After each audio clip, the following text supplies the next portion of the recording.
Gênesis capítulo de número 4. Quem puder estar de pé, por favor. Versículo de número 2 até o versículo de número 5. Diz assim: todos encontraram? Pode dizer amém. Amém. Tornou a dar à luz a um filho, a seu irmão Abel. Abel foi pastor de ovelhas e Caim foi lavrador da terra. Ao final dos dias, trouxe Caim do fruto da terra uma oferta ao Senhor. Algumas versões dizem: no fim dos tempos, trouxe Caim do fruto da terra uma oferta ao Senhor. Abel também trouxe das primícias das suas ovelhas e da sua gordura. Ora, atentou o Senhor para Abel e para a sua oferta, mas para Caim e para a sua oferta não atentou Deus. Pelo que irou-se Caim fortemente e decaiu-lhe o semblante. Então o Senhor lhe perguntou: por que estás irado? Por que te iraste? E por que está decaído o teu semblante? Diga amém. Agora diga assim: Senhor, fala com a gente. Amém. Podem sentar, amados. Nós estamos num culto de celebração da ceia do Senhor. Eu pedi ao Senhor uma palavra para compartilhar com vocês nesta noite. E o Senhor trouxe ao meu coração para falar sobre primícias. Claramente o Senhor ministrou esta palavra no meu interior e eu quero compartilhar com vocês sobre primícias quando tudo começou. A primeira coisa de todas as coisas. Primícias são o primeiro ato de todos os atos. É interessante o texto mencionar que quando Deus pergunta no versículo 6 a Caim: por que estás irado? E por que está decaído o teu semblante?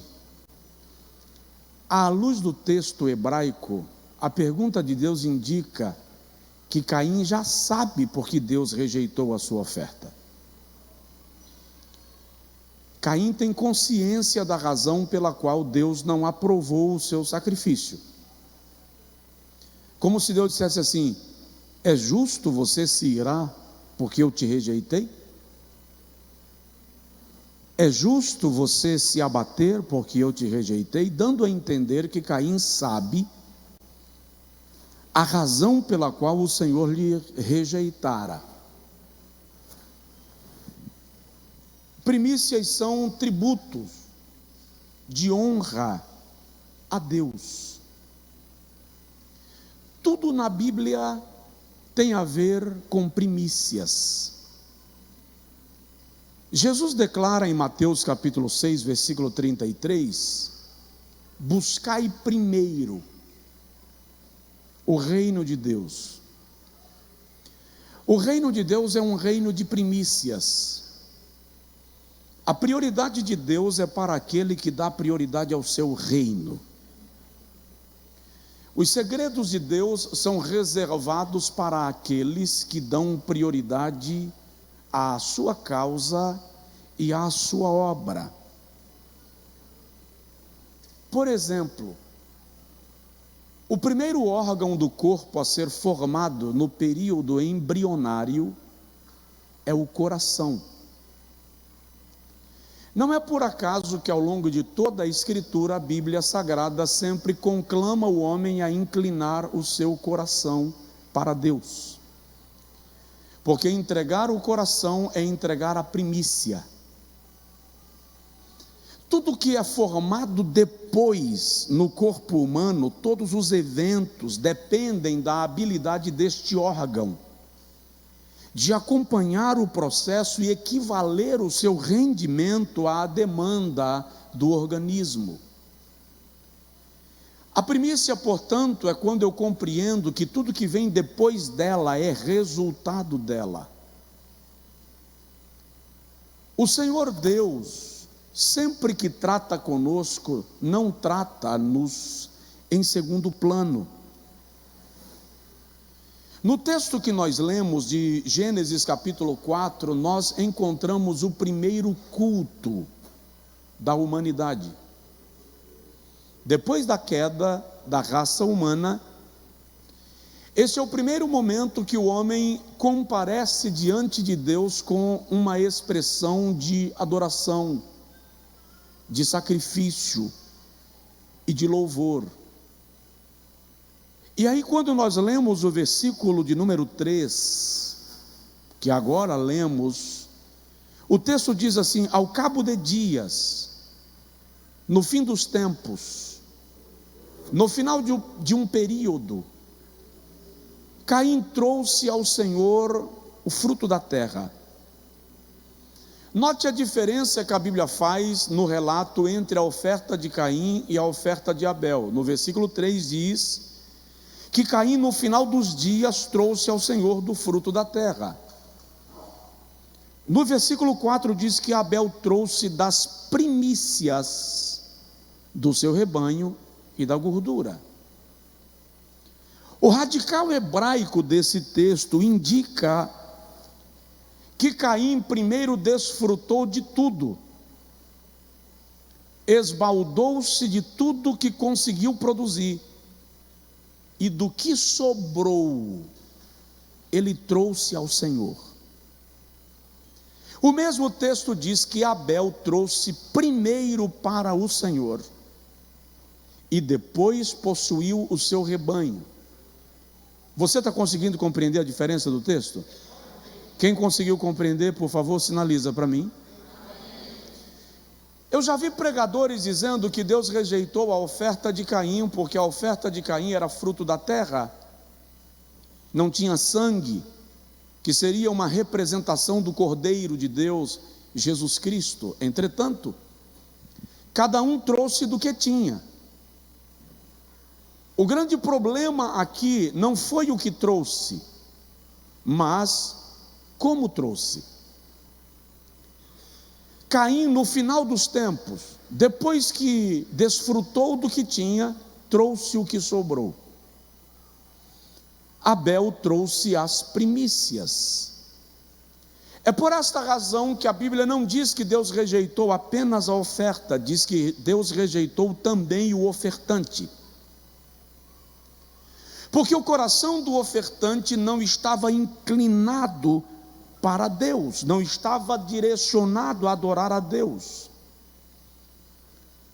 É preciso tomar muito cuidado com os discípulos de Caim. Eles continuam por perto, querendo matar a adoração daqueles que resolvem oferecer a Deus a primícia. Tudo em nossa vida deve ter Deus e a sua adoração em primeiro lugar, em primeiro aspecto. A Bíblia diz que nós devemos entregar ao Senhor as nossas veredas e Ele aparelhará, Ele vai arrumar, Ele vai aplainar o nosso caminho. Se Deus tiver o primeiro lugar, o caminho se abre. Diz aí para o seu vizinho: se Deus tiver o primeiro lugar, o caminho se abre. Não é por acaso que Abel, no Novo Testamento, lá na Epístola aos Hebreus, na galeria dos heróis da fé, ele é o primeiro a ser citado. Porque assim como ele oferece a Deus a primícia, ele se torna a primícia. É o primeiro herói da fé, citado na galeria dos heróis relacionados na Epístola aos Hebreus, no capítulo de número 11. Porque quando compreendemos a importância de deixar que Deus ocupe o primeiro lugar em nossa vida, e quando entregamos a Deus as primícias de tudo aquilo que temos e fazemos, tornamos Deus plenamente glorificado, e tudo aquilo que fica em nossa mão é consagrado, é dedicado para a adoração e o louvor do nome de Deus. Então esse é o primeiro culto depois da queda da raça humana. Um outro detalhe que nós vamos observar nesse texto é que esse é o primeiro ato de honra oferecido a Deus no livro do Gênesis. O Senhor, diz o texto, lhes pede, lhes provoca um sacrifício. Abel decide honrar ao Senhor com a primícia do rebanho e da gordura. Caim resolve honrar ao Senhor com o resto, com o que sobrou, depois de tempos. Isso deve chamar a nossa atenção para que nós nos perguntemos sobre como estamos honrando ao Senhor. Porque às vezes a gente entende que se estou no culto, no mínimo Deus tem que me receber, porque afinal de contas eu vim. Eu disse outro dia aqui de uma pessoa que eu ouvi num podcast por aí, dizendo: se Deus não me levar no céu, prejuízo é dele, que me perde. Uma geração que não conhece a Deus pensa que está lidando com uma nuvem. Uma geração sem conhecimento de Deus pensa que Deus está mendigando adoração. Pensa que Deus está implorando para ser lembrado. Entretanto, é preciso lembrar que Ele é o Senhor e dono de tudo. Ele é o Criador dos céus e da terra. Deus nunca fica sem representante e Deus nunca fica sem ser adorado. Na verdade, é um privilégio meu e teu podermos adorar a Deus e Ele receber o nosso culto. Por quê? Lê o Salmo 148.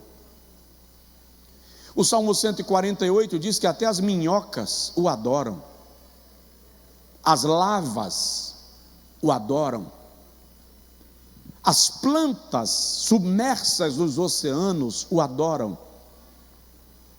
as baleias o adoram.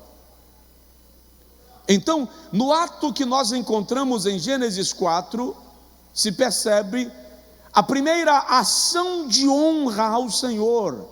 Observe uma coisa: quando nós trazemos ao altar os nossos dízimos, 10% daquilo que rendemos, quando nós trazemos ao altar a nossa oferta, nós não estamos abafando. Na verdade, Deus está dizendo: fica com a maior parte e desfruta, e traz apenas uma porção que expressa fé, honra e gratidão. Então a bondade não é nossa, a bondade é de Deus, que está nos permitindo desfrutar da terra que Ele criou e que a Ele pertence. Tudo é dele, tudo é por Ele, tudo é para Ele.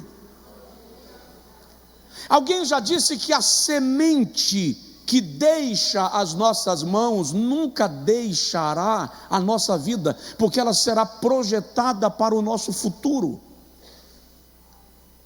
Todas as vezes que confiamos ao Senhor a primícia, Ele faz com que isso gere reflexo na nossa história, gere reflexo na nossa existência, no nosso trabalho e em tudo aquilo que fazemos para Ele.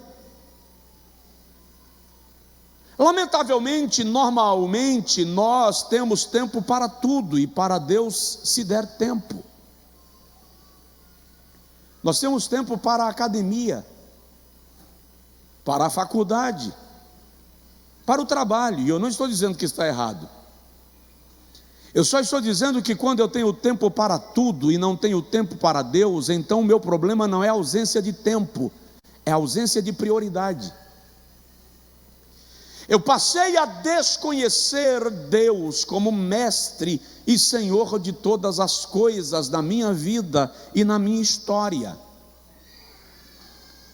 Na Bíblia Sagrada, destaco em quarto lugar que primícia é um tributo de gratidão e reconhecimento.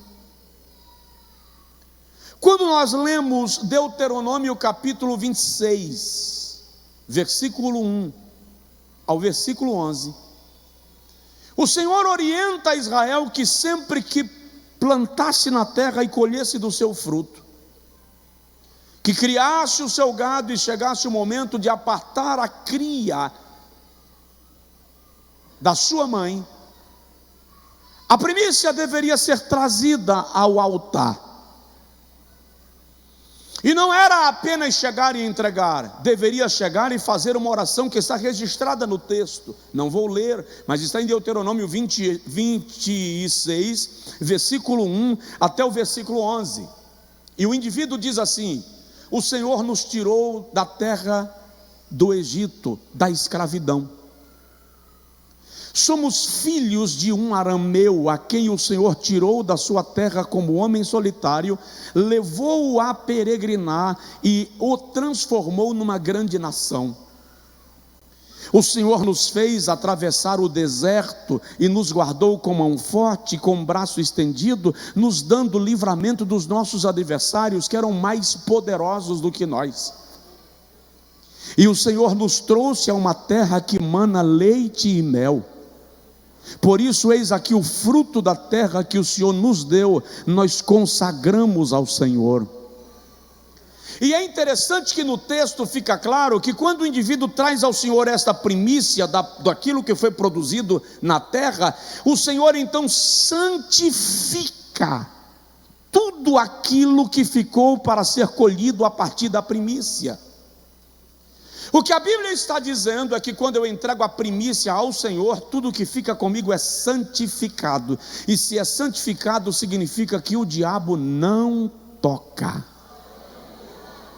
O que eu estou dizendo é que Satanás está proibido a tocar no que é teu, quando você entrega a primícia do que é teu ao Senhor.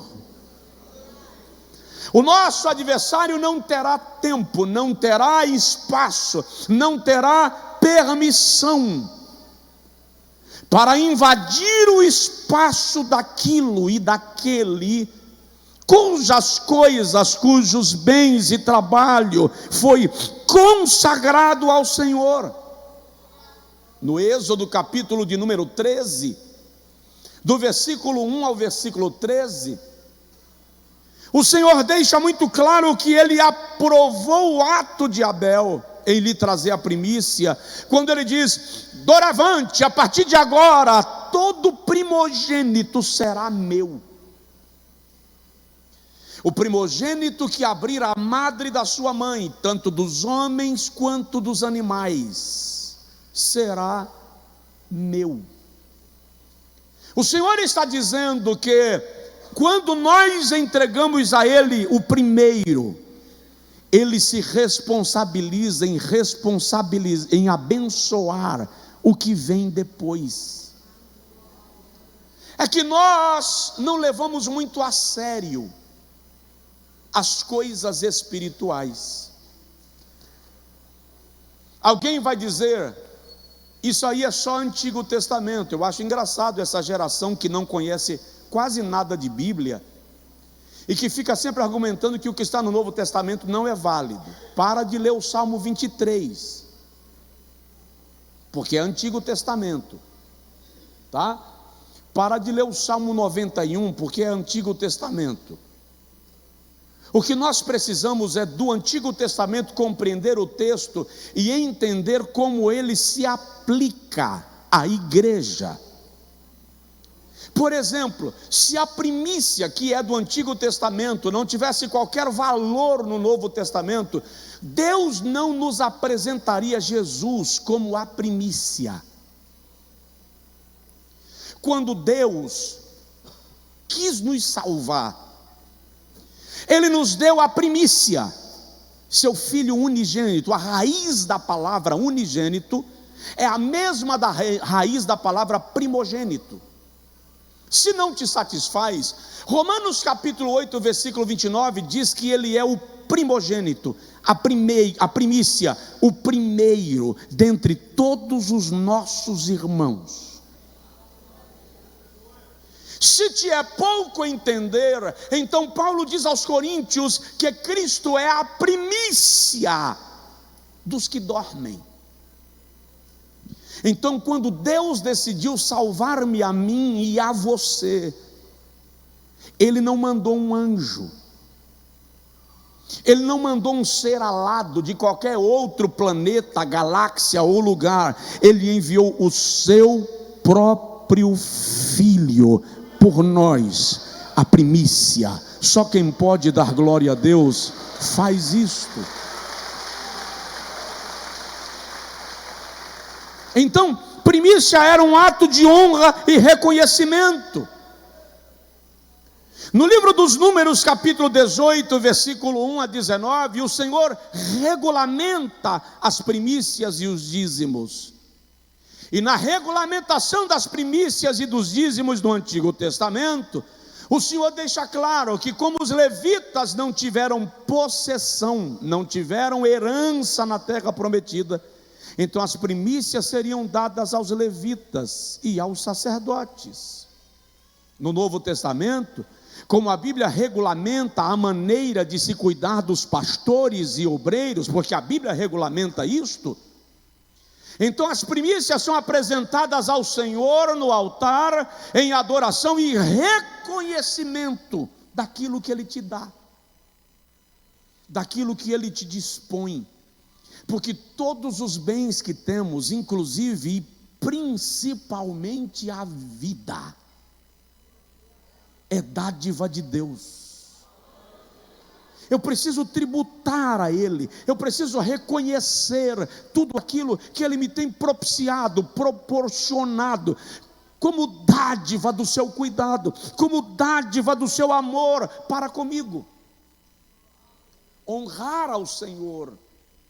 O judeu ainda hoje oferece ao Senhor uma oferta pelos seus filhos primogênitos. É uma oferta de remissão, consagrando este filho ao Senhor, para que a bênção de Deus esteja sobre ele.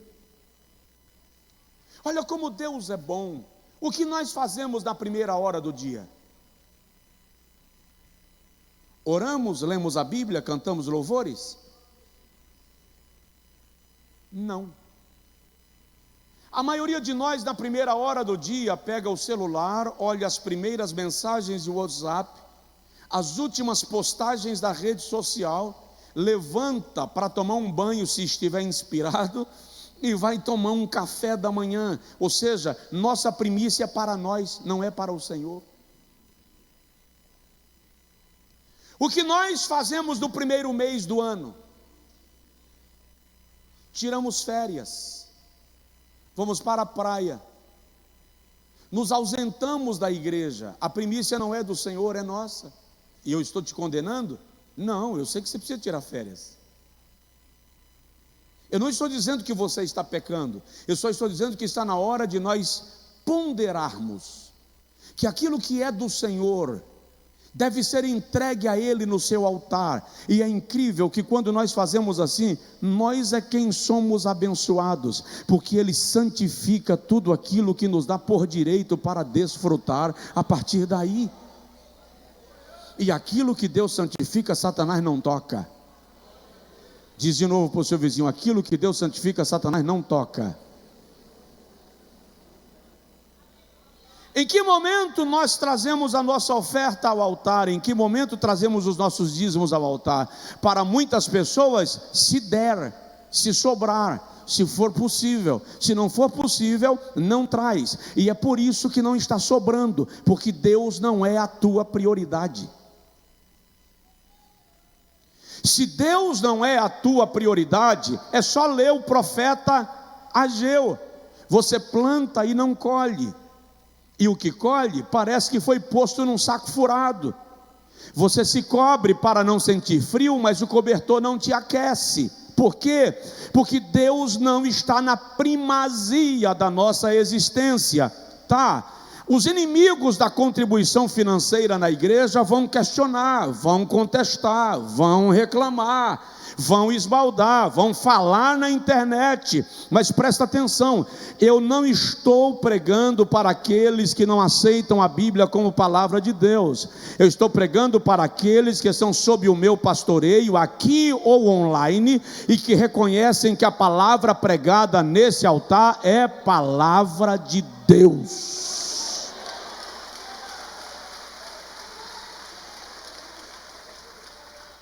Então, nós precisamos reconhecer Deus em primeiro lugar, e isso inclui o nosso trabalho, as nossas finanças e o nosso tempo. Caso contrário, nós vamos trabalhar muito e vamos produzir bastante, mas vamos desfrutar pouco do que o Senhor nos tem dado. É preciso que tomemos uma postura de reconhecer Deus em primeiro lugar. Deixa eu te fazer uma quinta observação. O reino de Deus é um reino de primícias. Eu já disse no início aos irmãos que primícia é um tributo de honra a Deus. Tudo na Bíblia tem a ver com primícias. E eu volto a dizer, em Mateus capítulo 6, versículo 33, o Senhor Jesus conclui um raciocínio, e ele diz assim, mas, que raciocínio? Ele está falando do que adianta a vossa preocupação. A vossa ansiedade aumenta algum centímetro na vossa estatura? É Jesus quem está dizendo em Mateus 6. Alguém aqui cresceu porque se preocupou, ficou tão ansioso que cresceu? É isso que Jesus está dizendo. Do que adianta a vossa preocupação? Aí Jesus diz, olhai para os lírios do campo, e para as aves do céu, não semeiam, não colhem, contudo o vosso Pai Celestial cuida de cada uma delas. Aí Jesus vai e diz para nós, o Pai sabe do que vocês precisam, antes mesmo que lhe o peçais. Mas buscai primeiro o reino de Deus. O que Jesus está dizendo? Nunca coloque sua preocupação em primeiro lugar. Não permita que a carência seja aquilo que ocupa a primeira cadeira da sua vida. Busca primeiro o reino de Deus e a sua justiça, e alguns dizem assim, e as demais coisas. Não, o texto não diz as demais coisas, o texto diz, e essas coisas. Quais essas? Aquelas das quais ele acabou de falar. O teu cuidado, a tua proteção, a tua provisão, a tua manutenção, o zelo de Deus estará sobre a tua vida, trazendo aquilo que você precisa, como consequência do teu ato de buscar primeiro o reino de Deus. Aí a gente observa na Bíblia Sagrada, quando Deus nos dá o seu Filho, Ele tinha hostes angelicais.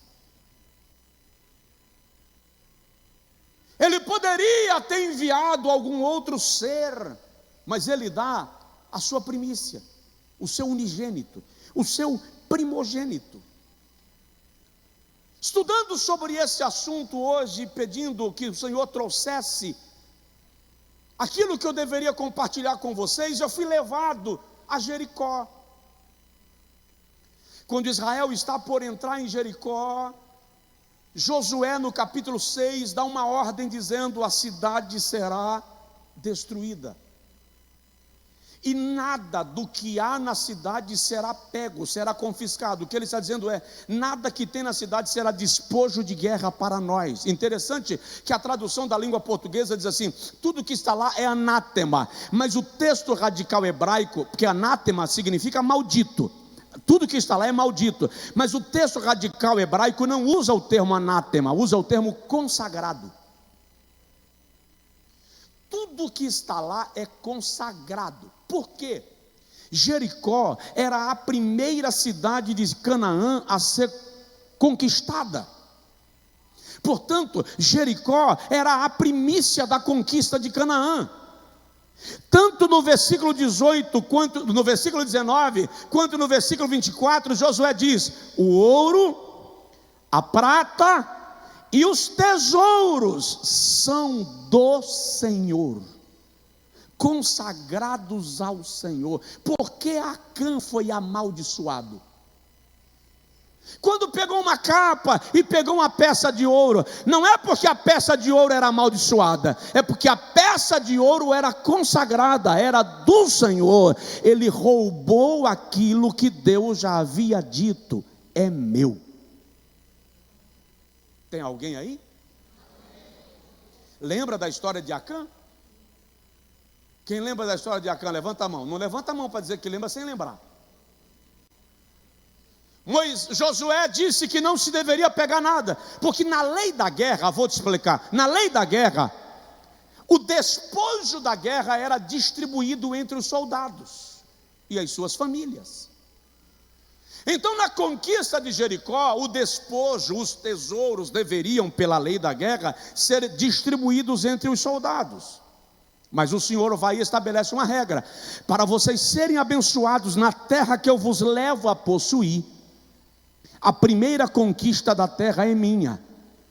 A primeira conquista da terra é consagrada ao Senhor. A Bíblia diz que Acã viu uma peça de ouro e uma capa babilônica, e ele pega escondido, leva para a sua tenda e enterra. Ninguém viu, ninguém soube. Israel venceu a guerra em Jericó, mas há uma próxima guerra numa cidade chamada Ai. Ai, na verdade, é uma aldeia. Jericó era uma cidade-estado, era uma cidade-fortaleza. A guerra contra Ai era tão definitivamente vencida que os homens chamaram a Josué e disseram: não manda o exército, manda apenas alguns homens, porque Ai não tem como resistir. E a Bíblia diz que os homens que foram perderam a batalha. Alguns foram mortos e o exército voltou fugindo do exército de Ai. Josué foi orar e ele pergunta ao Senhor: por que o Senhor nos entregou aos nossos inimigos? O que os povos da terra dirão sobre nós? O Senhor diz: há anátema no arraial, existe maldição no arraial. E aí Josué reúne as tribos, seleciona por famílias e vai fazendo a seleção até cair na casa de Acã. Então Acã diz: eu encontrei uma capa babilônica, uma peça de ouro, e peguei e escondi na tenda. Josué manda averiguar e encontra lá, e a Bíblia diz que para que a maldição fosse quebrada, Acã teve que ser executado. Por quê? Porque roubou aquilo que Deus já havia dito: é consagrado a mim. É só ler Josué 6, 18 e 19 e versículo 24. Porque o reino de Deus é um reino de primícias. É preciso entender, queridos, que Deus não instituiu a oferta e os dízimos porque Ele precisa de dinheiro. Deus instituiu ofertas e dízimos porque nós precisamos dEle na nossa vida. E Ele mexe naquilo que tende a gerar apego em nós, para nos fazer compreender que nada deve ser prioridade na nossa existência. Salomão diz em Provérbios capítulo 3, versículo 9 e versículo 10 assim: honra o Senhor com a tua renda, honra o Senhor com os teus bens e com as primícias da tua renda. Salomão não diz honra com a tua renda, honra com as primícias da tua renda. Não basta honrar, não é de qualquer maneira. Pastor, por que eu sou ofertante e dizimista e não prospero? Porque tem gente que é ofertante e dizimista por dever e não por consciência de adoração. Tem gente que é ofertante e dizimista com a mesma postura mental que paga o restaurante depois do almoço. Vim para o culto, fui abençoado, Deus falou comigo, vou pagar aqui e me sinto de consciência leve. Não, dízimos e ofertas não são pagamento de conta. O que Deus está gerando para você não tem preço, só Jesus pode pagar, é nos concedido pela graça e misericórdia. Dízimos e ofertas têm que ser movidos por consciência de adoração, honra e louvor. Aquele que tudo dá, que tudo aprovisiona, que do nosso desejo e necessidade. Só se você pode, dê glória ao nome do Senhor. Então, o reino de Deus é um reino de primícias. Presta atenção, a quem eu entrego? A quem eu entrego? Ao Senhor. Tem muita gente que perde essa consciência. Muitos líderes perdem essa consciência. E muitas ovelhas perdem essa consciência. E se for utilizado de qualquer maneira, eu estou vendo tanta gente esbaldando aí do dinheiro da oferta. Dinheiro de oferta e dízimo é para dar boa vida a pastor. Ok, deixa eu te explicar uma coisa. Tem dinheiro aqui? Não. Mas vamos lá, esse relógio, meu bem, ele é meu. Mas agora eu vou entregar ao pastor Manassés simbolicamente, tá? Simbolicamente eu estou dizendo agora que é dele. Eu entreguei a ele. É um ato. Me responde, se alguém chegar lá e tomar dele e quebrar, está tomando de mim ou dele? Dele. Quando eu trago o meu dízimo e a minha oferta perante, ele não está muito afim de me devolver, não. Quando eu trago o meu dízimo e minha oferta perante o Senhor, depositei no gasofilácio, eu entreguei a quem? A Deus. Sou pastor. Se o pastor roubar, levar para ele, usar para seu bel prazer, ele saqueou de quem? De Deus. Vai responder a quem? É por isso que tem muita gente com uma continha para resolver no dia que comparecer diante de Deus, porque não leva a sério. Eu estou pregando toda terça-feira aqui sobre lidando com as coisas espirituais e vou lhe mostrar numa dessas terças que dinheiro também é um assunto espiritual. E muita gente não entende isso. Por que Deus matou os filhos de Eli? Porque a Bíblia diz que eles sacavam a oferta que vinha para o sacrifício, antes de chegar no altar, eles já colocavam o garfo e pegavam para si. E o Senhor vai e diz assim: eu perdi a paciência com a casa de Eli. E o Senhor diz: em verdade te digo, que não haverá um homem na casa de Eli que comparecerá diante da minha face. Isso é uma sentença grave, só não leva a sério quem não entende o princípio do juízo divino. Porque o reino de Deus é um reino de primícias. Agora eu quero concluir te dizendo o seguinte: deixa eu te falar um pouco sobre restauração financeira. Restauração financeira está biblicamente, intimamente relacionado com o princípio da mordomia cristã financeira. Em todos os grandes avivamentos do Antigo Testamento, eu vou repetir, em todos os grandes avivamentos do Antigo Testamento, houve restauração financeira e econômica em Israel. Vou repetir porque ninguém entendeu, só um irmão Edilto aqui. Em todos os grandes avivamentos do Antigo Testamento, houve restauração financeira e econômica na nação de Israel. O que eu estou dizendo é que Deus não nos aviva apenas para nós sermos crentes fervorosos. Deus nos aviva para que sejamos crentes abastados. Isso é heresia. Heresia, leia a Bíblia. Mas leia a Bíblia.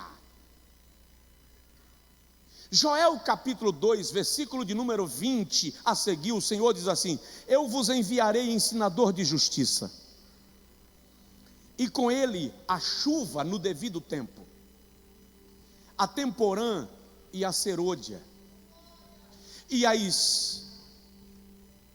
os campos reverdecerão, e as eiras se encherão de trigo, e os lagares transbordarão de mosto, de vinho e de azeite. E eu restituirei o tempo que foi consumido pela crise. E vós comereis abundantemente, e vos fartareis, e sabereis que eu, o Senhor, estou no meio de vós. E o meu povo nunca mais será envergonhado.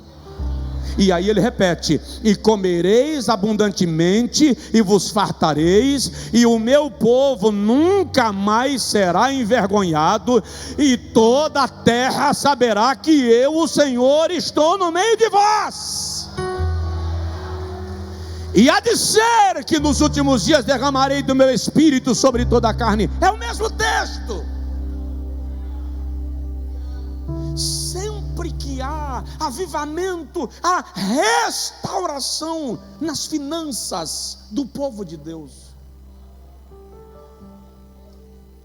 O que eu quero dizer é que Deus não te chamou para viver de lamúria,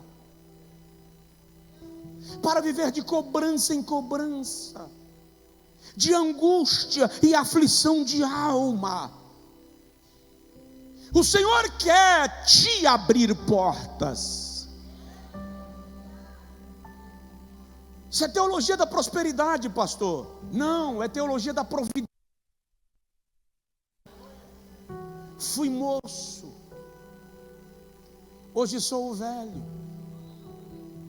Nunca vi o justo desamparado, nem a sua descendência mendigando pão. Aquele que dá semente ao que semeia e pão para comer também aumentará e multiplicará o fruto da vossa sementeira, a fim de que abundeis em tudo e tudo tenhais em abundância. Segundo aos Coríntios capítulo 8. Dá um toque no seu vizinho e diz para ele: há uma promessa de abundância na sua vida, há uma promessa de restauração financeira na sua vida. Atos capítulo de número 2, versículo de número 38. Pedro diz assim: arrependei-vos e virá o tempo de refrigério. A palavra refrigério ali, à luz do original grego apokatastasis, fala de restauração e restituição. Virá tempo de restauração, virá tempo de restituição. Diga comigo: virá tempo de restauração, virá tempo de restituição. Eu já vi gente pregando por aí, mandando o povo gritar Satanás, e o povo grita Satanás, você tem que me devolver, e o povo grita você tem que me devolver o que você roubou de mim, e o povo grita o que você roubou de mim. E depois o pregador ainda diz assim: o diabo teve que devolver tudo que roubou de Jó. Mentira! Não foi o diabo quem devolveu aquilo que levou de Jó. É só ler a Bíblia. O Senhor mudou o cativeiro de Jó e lhe deu o dobro. o Senhor quem devolve, é o Senhor quem dá. Seu trabalho precisa prosperar, seu negócio precisa prosperar. Não importa se é a barraca de coentro na feirinha, ou se você trabalha em plataforma de petróleo. O que eu quero declarar, desde que você faça, não importa se você planta abóbora, ou se você vai buscar diamante, eu declaro sobre a tua vida, na autoridade do nome de Jesus Cristo, restauração financeira, para a glória de Deus. Só quem crê dá glória a Deus, em nome de Jesus.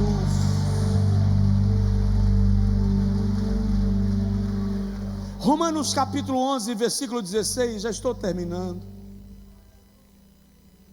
Diz que as primícias santificam os nossos bens. Romanos 11, 16, vou ler. Se as primícias são santas, também a massa é santa.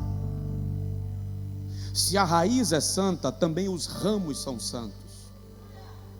Quando você santifica as primícias, Deus, quando você consagra ao Senhor as primícias, Ele santifica o que fica na tua mão.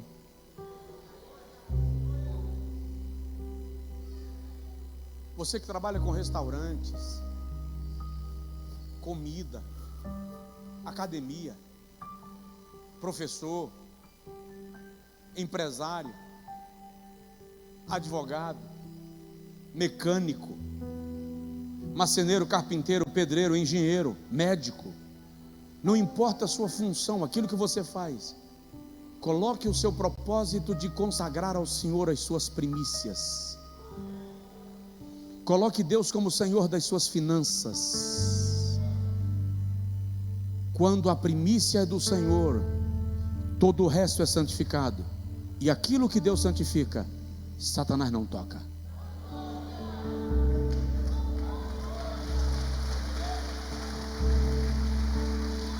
As primícias santificam os bens.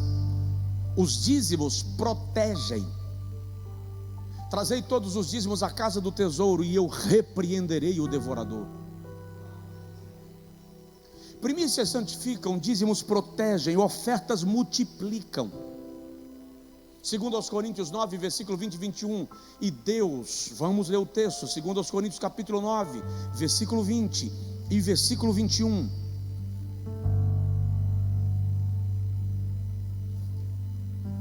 9, 10 e 11, perdão.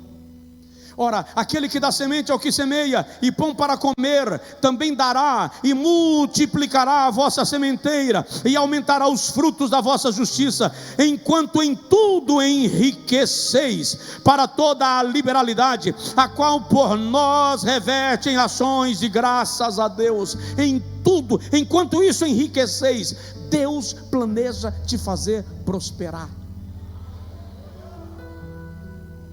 Primícias santificam, dízimos garantem blindagem, ofertas multiplicam.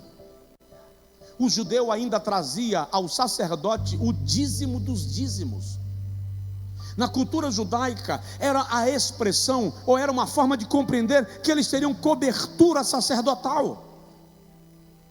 E é interessante que aí vem um princípio de riqueza. Diga comigo, eu vou prosperar. Diz aí para o seu vizinho, não duvide que eu posso ficar rico.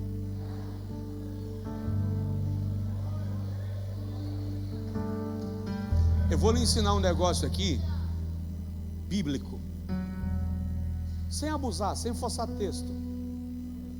Olha só, primícias santificam os bens. Os dízimos protegem os bens. As ofertas multiplicam os bens. Os dízimos dos dízimos era aquilo que o judeu praticava, trazendo os dízimos dos dízimos para o sacerdote. Isso garantia a cobertura sacerdotal. Ainda havia uma porção chamada de a quinta parte. O judeu sempre guarda a quinta parte dos seus ganhos como fundo de reserva para si.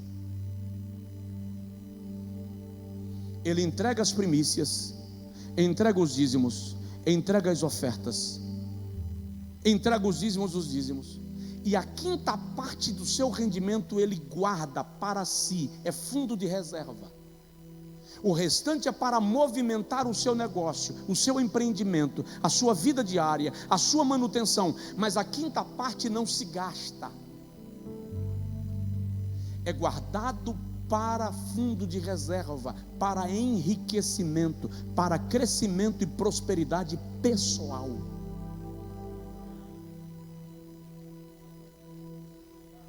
Organize seu mês, organize seus rendimentos, seja ofertante, seja dizimista, coloque como prioridade nos dízimos e nas ofertas trazer como primícias para Deus.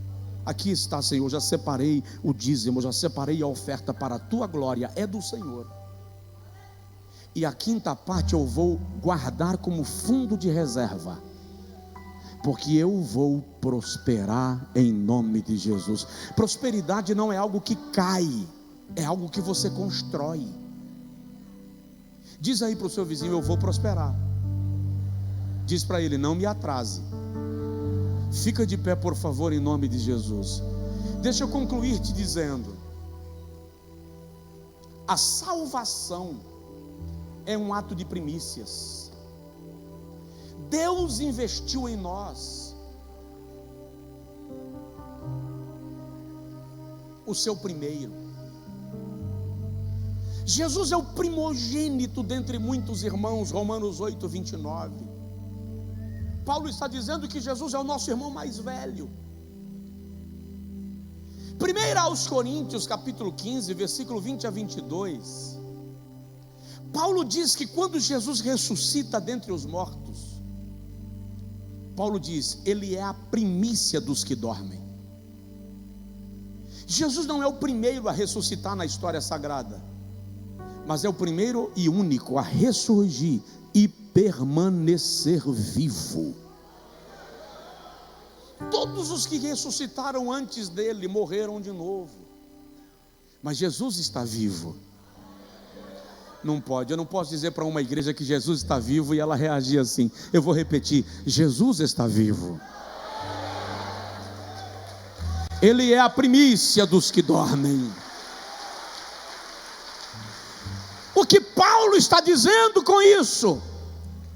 Paulo está dizendo que assim como a morte veio a todos os homens pelo pecado de Adão, a vida é dada a todos os homens que creem em Cristo, pela sua santificação, morte e ressurreição. Paulo está dizendo que na ressurreição de Cristo, Deus estabelece uma garantia de que todos aqueles que já morreram ressuscitarão. A ressurreição de Cristo é a garantia de que todos aqueles que agora vivem e hão de morrer ressuscitarão. A ressurreição de Cristo é a garantia de que todos aqueles que ainda vão nascer e virão a morrer ressuscitarão. Quando, pastor? Não quero, irmãos, que sejais ignorantes acerca daqueles que desde agora dormem no Senhor, porque se cremos que Cristo ressuscitou dos mortos, também cremos que aqueles que desde agora dormem no Senhor, Deus os tornará a trazer com Ele.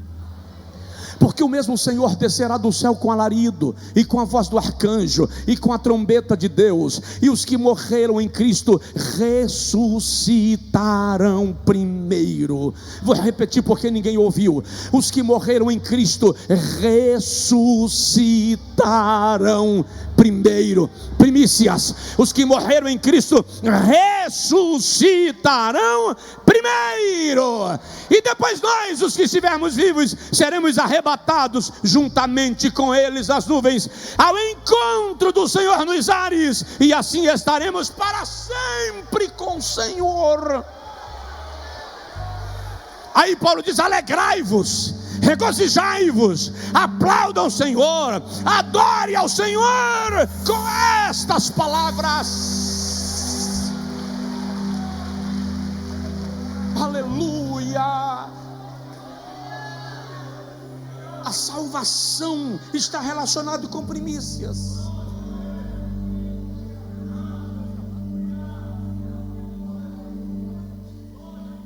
Eu quero orar contigo. Faça um propósito com Deus, você que está aqui no templo e você que está no campus online. E diga para Deus: Senhor, a partir de hoje, eu vou colocar tudo que sou e faço, o Senhor em primeiro lugar. Eu serei um adorador com o princípio de primícias. De tudo que eu ganho, as primícias da minha renda eu vou dedicar ao Senhor, ou seja, antes de qualquer coisa, o Senhor. A minha vida eu dedico ao Senhor em primeiro lugar. A minha formação, os meus títulos, a minha empresa, os meus negócios, o Senhor em primeiro lugar. Eu nunca vou deixar de estar na tua presença para estar em qualquer outro lugar, porque a tua presença me enche, a tua presença me satisfaz, a tua presença me completa. Porque enquanto eu te adoro, o Senhor trabalha em meu favor. Porque enquanto eu te adoro, o Senhor se move em meu favor. Aleluia.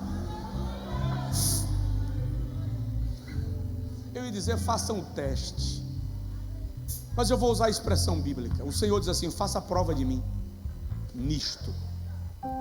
Coloque o propósito em ação e faça a prova do Senhor nisto, e você vai ver o que Deus vai fazer na sua vida. Eu quero declarar 2024 ano da excelência. Eu quero declarar 2024 ano das portas abertas sobre a sua vida. 2024, ano que Deus vai te colocar nos lugares de honra, em posição de honra. O Senhor te abrirá caminhos. Eu te preguei a palavra de Deus, se aproprie dela. Não vai acontecer porque eu disse, vai acontecer porque está escrito. E aquilo que está escrito, Deus trata de fazer cumprir, porque é a sua palavra. Soberano Deus, segundo a tua palavra, derrama na vida do teu povo a bênção assegurada nas sagradas escrituras. Gera em nosso coração, Senhor, o princípio de te adorar como primícias. O Senhor em tudo, em primeiro lugar na nossa vida. O Senhor em tudo assumindo o controle da nossa alma. O Senhor em tudo nos fazendo prosperar. Que nós jamais deixemos de fazer a tua obra para fazer a nossa, porque se nós fizermos a tua obra, o Senhor vai providenciar formas, maneira, capacidade, parceiros, ideias, para que a nossa seja realizada. Eu profetizo agora a tua bênção sobre o teu povo, e eu declaro sobre aqueles que estão aqui no templo, sobre aqueles que estão no campus online, que a bênção que enriquece e não acrescentadores venha sobre eles em nome de Jesus. O processo que está bloqueado, o Senhor destrava agora. Aquele negócio que está travado por falta de recursos, o Senhor move as águas agora. Senhor, a ação do maligno para colocar o teu filho em aperto e vexame, nós o repreendemos agora no nome de Jesus, e nós declaramos que a porta se abre, que o Senhor envia socorro do céu em favor da tua igreja e daquele que crer no teu nome. Abençoa, Senhor. Vira para o irmão que está do seu lado, estenda a mão sobre ele e ore por ele agora, e pede para o Senhor liberar a bênção que tem para a sua vida. Que bênçãos sejam liberadas agora, que bênçãos sejam liberadas a partir de hoje.